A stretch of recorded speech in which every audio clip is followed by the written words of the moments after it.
Touchez-moi comme il veut, attrapez-moi le chemin. Non, les choses ne peuvent pas l'être. Non. Dans votre vie, vous fixez vos limites tout le temps. Et il est important que vous établissiez. Vous n'êtes pas un objet.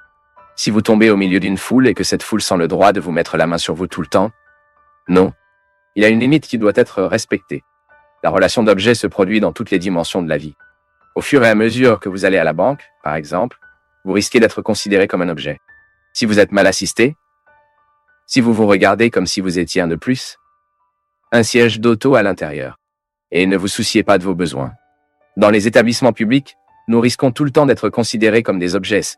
Parfois, vous entrez dans un endroit, vous n'êtes pas considéré comme humain, vous n'êtes qu'un autre numéro à l'intérieur. Dans une ligne d'attente à l'hôpital, dans une ligne de laboratoire, je ne sais pas. Vous risquez d'être considéré comme un objet. Je dis même que ce qui fait une différence en servant les gens aujourd'hui, si vous avez une entreprise et que vous ne voulez pas travailler à partir des relations d'objets, vous vous traitez comme des gens. Aujourd'hui, par exemple, j'ai fait une expérience très intéressante là-bas à Taubaté. J'avais besoin d'informations sur une commande de mon international à venir et j'ai allumé le bureau de poste. Et je ne fais pas affaire à des préjugés, mais généralement, lorsque nous appelons ces entreprises, nous aimons être servis, n'est-ce pas? Jusqu'à ce que cela relève de ce secteur qui analysera la situation? Non. Et immédiatement, je me suis assisté par un garçon nommé Rogerio. C'était la deuxième fois qu'il m'a répondu et regarde son intérêt à résoudre ma situation. Ce n'était même pas son champ, mais il voulait. Il s'était intéressé au sujet, cherchait. Il a dit Fabio, quand vous, attendons encore 2 jours, ne pas pouvoir m'appeler, parler avec moi, que je vous aiderai à résoudre cette situation.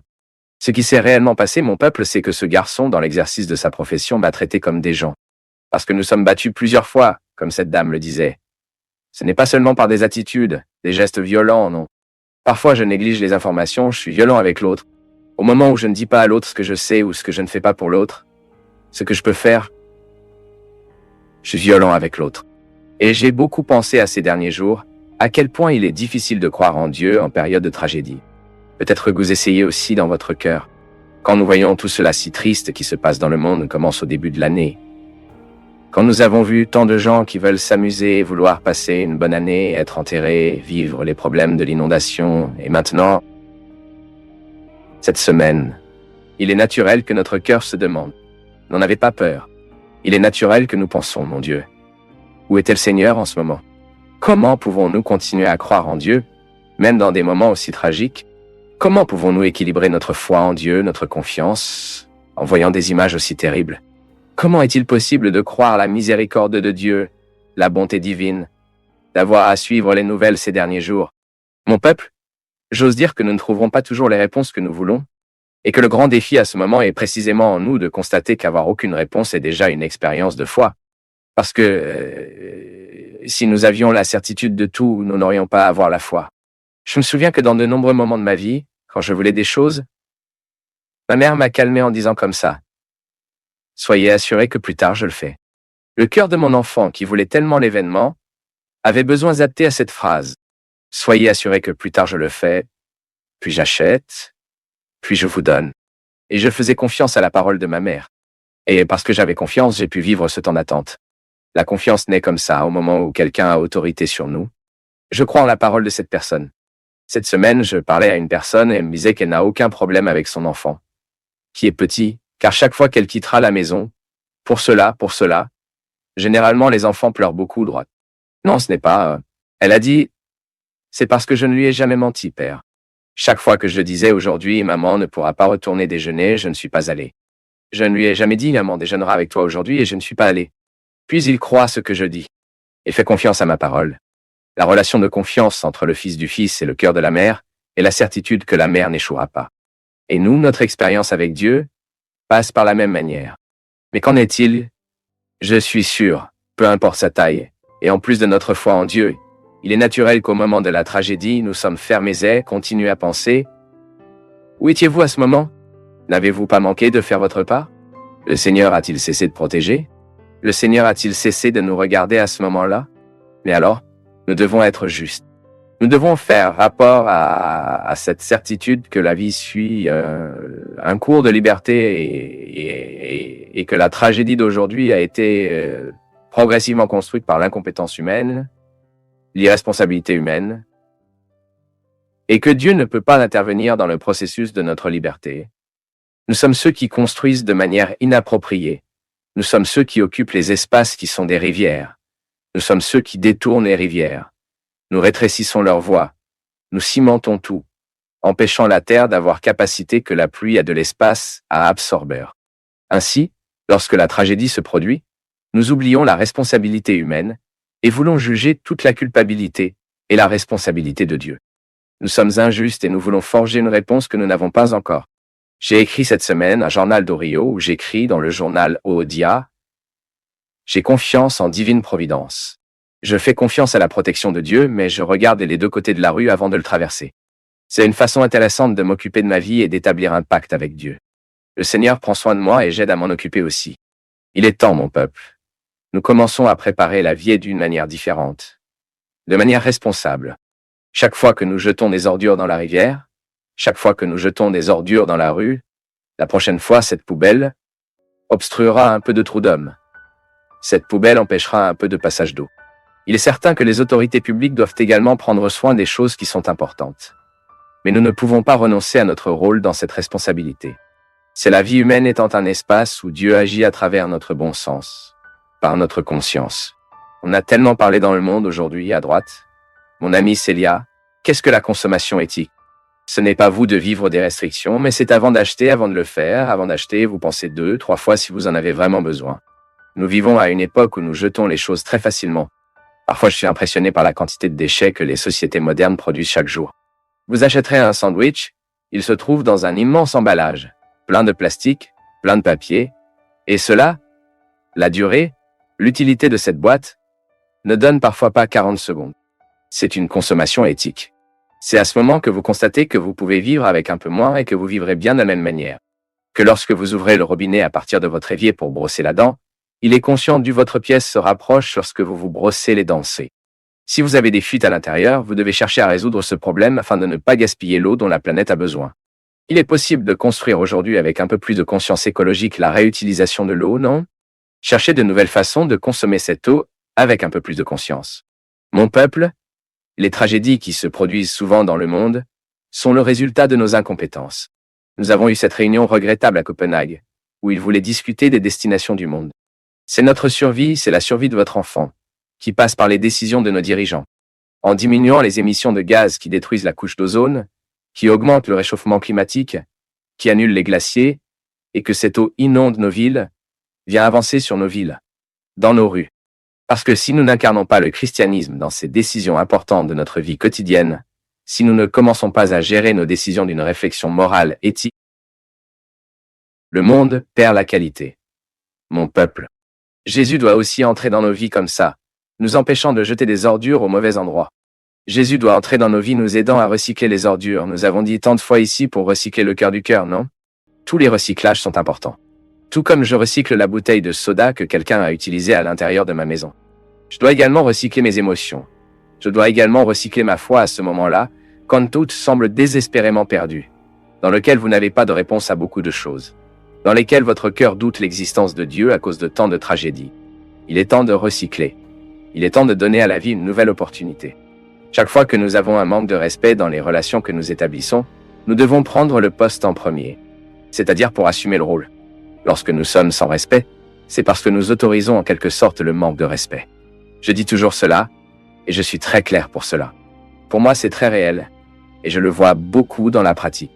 Les gens qui sont sans respect, ils autorisent généralement ceux qui le manquaient pour la première fois.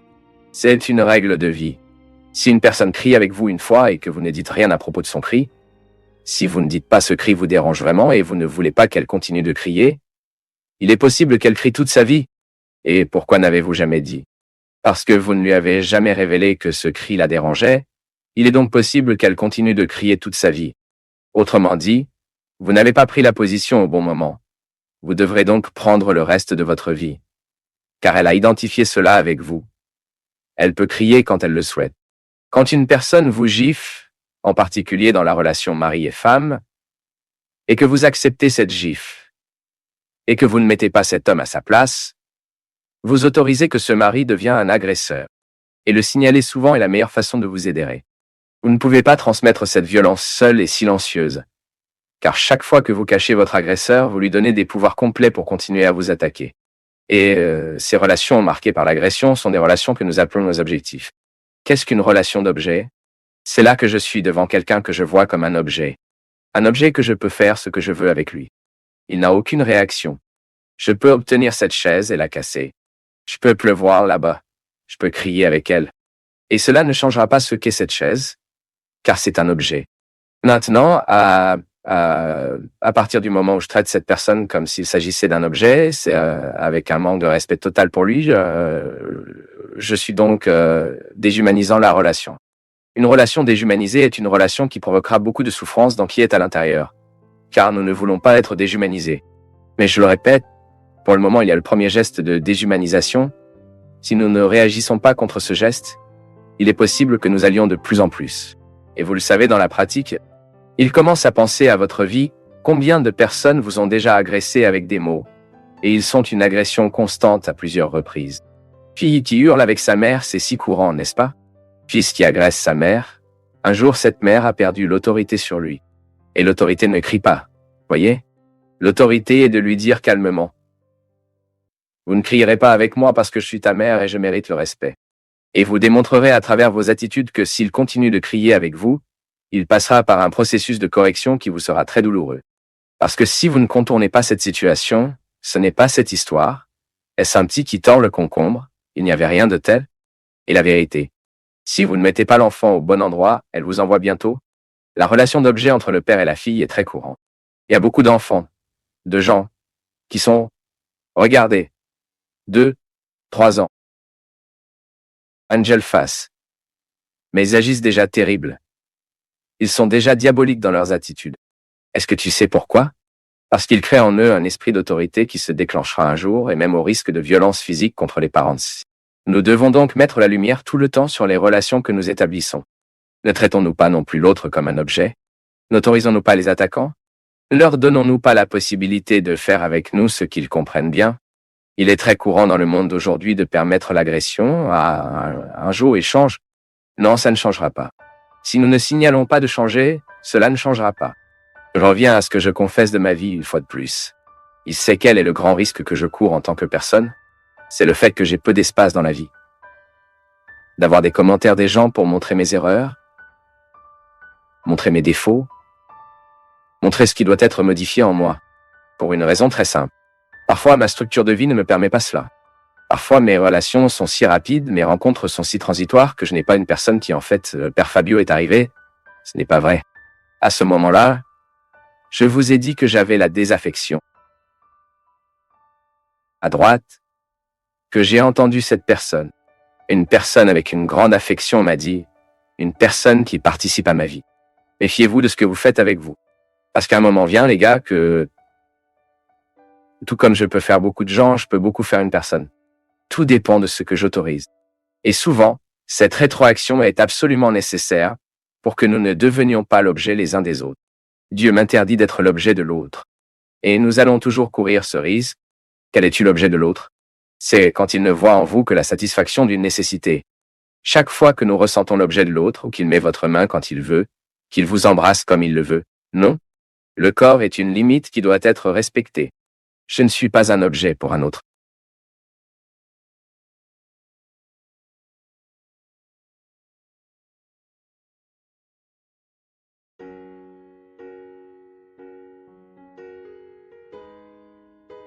Parce que parfois j'ai peur lorsque le discours religieux se dispense avec effort, la lutte, et que nous ne nous promet de victoire, comme si c'était le résultat d'une magie.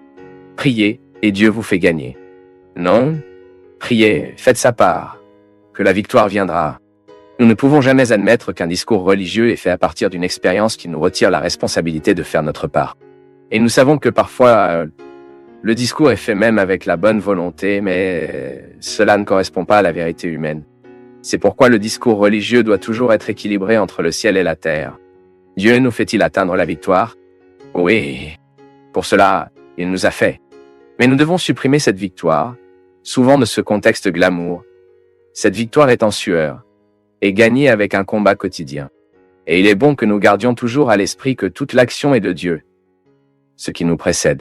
Dieu nous se préteste pour être bons pour que nous puissions aussi être bons. C'est tellement intéressant, il est si radical cette position théologique, que dans la théologie du sacrement de la pénitence, l'Église nous enseigne que même lorsque nous nous repentons, Dieu a agi en nous afin que nous puissions regretter. N'est-ce pas intéressant? Je ne peux regretter mon péché que si Dieu a visité mon cœur et a causé en moi ce sentiment d'insuffisance qui me fait reconnaître que ce que j'ai fait n'était pas bon. Alors même pour moi de le regretter, Dieu doit être dans mon cœur, de sorte que le repentir n'est pas seulement une œuvre humaine. Bien sûr, le regret passera par mes facultés mentales, je traiterai les informations, je vivrai l'inconfort pour ce que j'ai fait de mal, mais je ne peux donc pas être bon parce que la bonté de Dieu a vu d'abord dans mon cœur. Je ne peux me permettre de faire un geste de gentillesse parce que j'ai d'abord visité la bonté de Dieu dans mon cœur. C'est pourquoi je dis que l'action de Dieu dans la vie humaine et la vie chrétienne, nous pouvons dire, la vie chrétienne, c'est toujours la réponse à la grâce divine qui agit en nous. Mais si je ne réponds pas à cette grâce, il est probable que je passe ma vie à avoir l'occasion d'être bonne. Et je ne le serai jamais. Car mes efforts manquaient. Chaque fois, par exemple, que je décide de pardonner à quelqu'un, je suis déjà visité par la grâce de Dieu de décider pardonner à quelqu'un. Mais nous savons que le processus de pardon sera ma lutte quand je devrais trouver cette personne avalée la grenouille, non?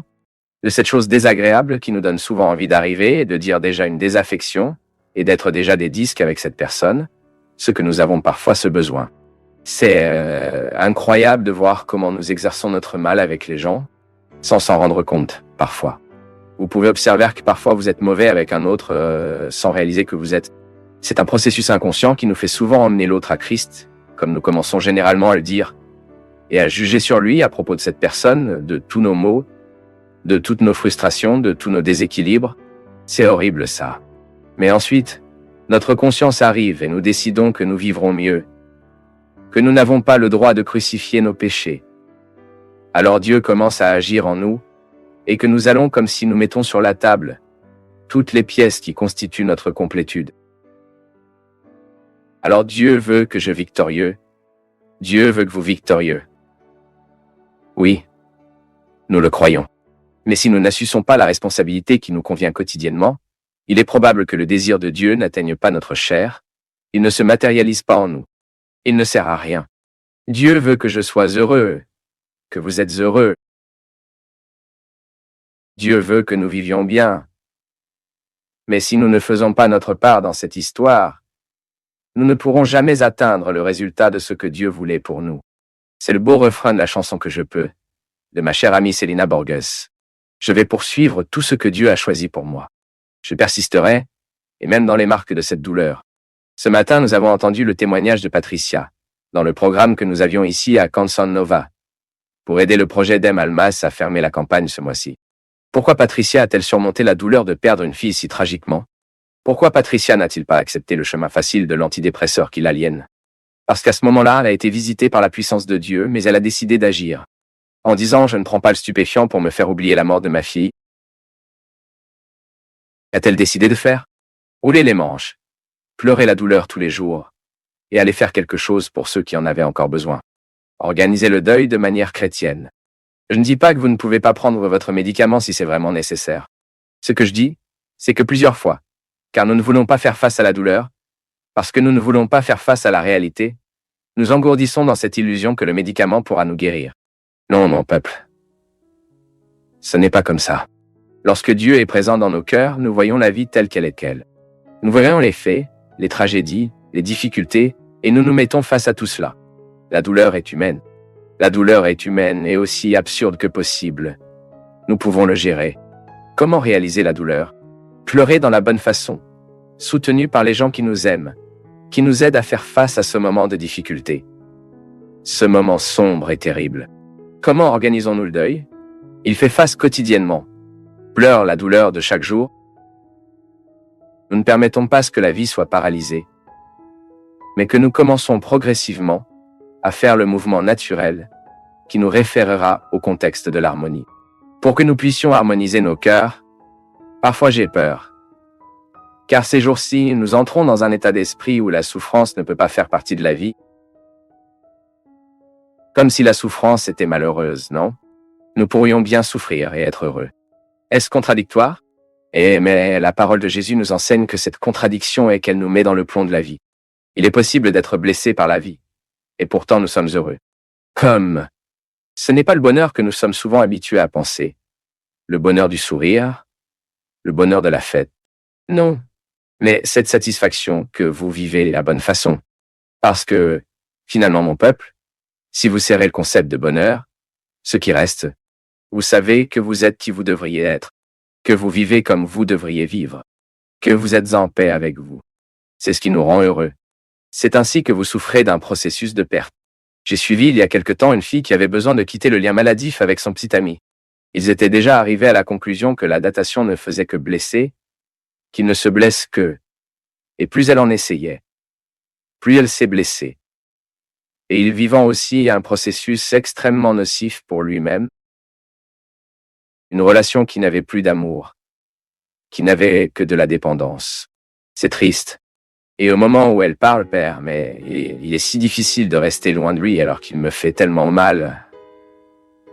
Quand je brise avec lui, c'est si difficile, et je lui ai parlé que chaque jour qu'elle est décédée de lui, elle devrait se sentir heureuse d'avoir pu rompre avec le lien qui l'a détruit. Comment cette fille pourra-t-elle pouvoir surmonter cette pause? Quand il remplace les pensées oppressives par des pensées libres. Quand elle regarde la fin du 3e jour, la 4e, la 5e, c'est la même chose que la toxicomanie, et voir les gars, qu'est-ce que la dépendance chimique? R a cet engagement, non? Vivre un jour à la fois et célébrer chaque jour d'abstinence.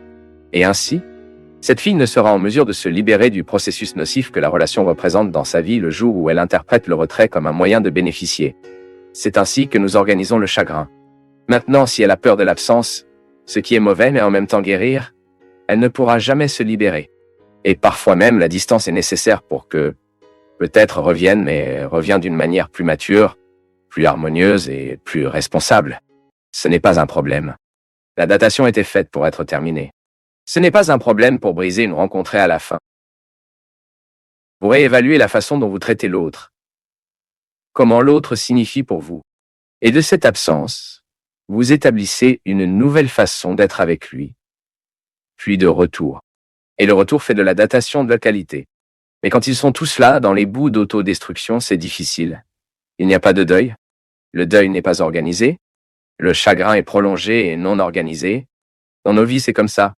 Si nous voulons gagner une situation qui nous opprime, nous devons faire face à la souffrance de la vie quotidienne. Seulement à partir des techniques que nous découvrirons, car chaque être humain réagira d'une manière. Pour moi, je fonctionne très bien. Par exemple, lorsque je vis un processus de souffrance, de lutte. Parfois, les choses se produisent qui me déploient beaucoup. Ils retirent la paix. J'ai mes méthodes. Ils sont idiots mais s'entraînent. J'essaie d'intensifier une activité physique ce jour-là. Vous savez que c'est le moment où vous libérez des endorphines dans le corps, non? Je vais me promener, je vais essayer de ne pas y penser pendant un certain temps. Et c'est impressionnant. J'essaierai de dormir un peu mieux, j'essaierai de se nourrir un peu mieux, je favoriserai mon corps afin qu'il puisse réagir à ce qui me fait souffrir. Je vais prier un peu plus. C'est le moment des amis, non? Est-il temps pour les gens que nous aimons? Est-il temps que vous soyez bien accompagnés? Parce qu'aucun deuil n'est supportable si nous ne sommes pas accompagnés de gens qui nous aiment. Patricia a essayé dans la chair, essayé quotidiennement. Vivre pour moi est Christ. Mourir est un gain. Cela ne signifie pas perdre sa vie, voire céder. Il meurt dans la vie quotidienne de ce qui ne nous permet pas de vivre. C'est une décision intelligente. Chaque jour, vous nourrissez des sentiments de mort. Chaque jour, vous nourrissez des pensées qui sont la mort. Alors, que faites-vous? Pourquoi êtes-vous chrétien? Coupe dans la racine tout ce qui signifie la mort dans votre vie. Même si cette mort peut vous donner un plaisir temporaire, non? Parce que la mort de la mort nous nourrit souvent de plaisirs temporaires. Vous y allez et éliminez hardiment ce pouvoir du mal. Donc, vous contribuez à la victoire que Dieu veut, qui se produit dans votre vie, se produit de front.